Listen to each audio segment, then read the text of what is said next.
AB ஹோம்ஸின் காலை வணக்கம். இப்போ நீங்கள் பார்த்துன்னு இருக்கிறது பார்த்தீங்கன்னா போரூர் சைட் எங்களுது.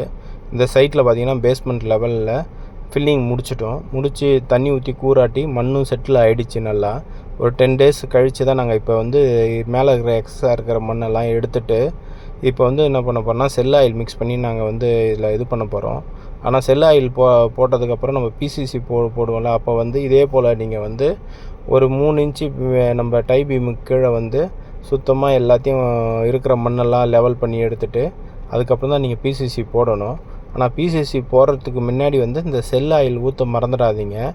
ஏன்னா உங்கள் வீட்டில் இந்த கரையான், இந்த பூச்சி இதெல்லாம் வராமல் இருக்கிறதுக்கு நம்ம ஃப்ளோர் லெவல்லே நம்ம இதை ஒரு 90% அரெஸ்ட் பண்ணிடலாம். எல்லாமே உங்களுக்கு இதிலே உங்களுக்கு மேக்ஸிமம் நீங்கள் அடுத்து வுட் ஒர்க் பண்ணும்போது இந்த ப்ராப்ளம்லாம் உங்களுக்கு வராது. அது ஆனால் இதை ஊற்ற மறந்துடாதீங்க. நீங்கள் எப்படி இது பண்ணால் 1 லிட்ரு நம்ம வாங்கி அதில் 50 லிட்டர் தண்ணி மிக்ஸ் பண்ணணும். மிக்ஸ் பண்ணி நீங்கள் இதை 2 வாட்டர் இதையும் மிக்ஸ் பண்ணிவிட்டு நீங்கள் என்ன பண்ணணுன்னா இந்த போட்டு வச்சுக்கிற தொலை 1 அடிக்கு 1 அடி தொலை போட்டிருப்போம், 1 அடி ஆழம். இதை நீங்கள் ப்ராப்பராக பண்ணியிருந்தீங்கன்னா இதில் உங்களுக்கு தண்ணி ஈவனாக இந்த கெமிக்கல் ஈவனாக ஸ்ப்ரிட் ஆகிடும்.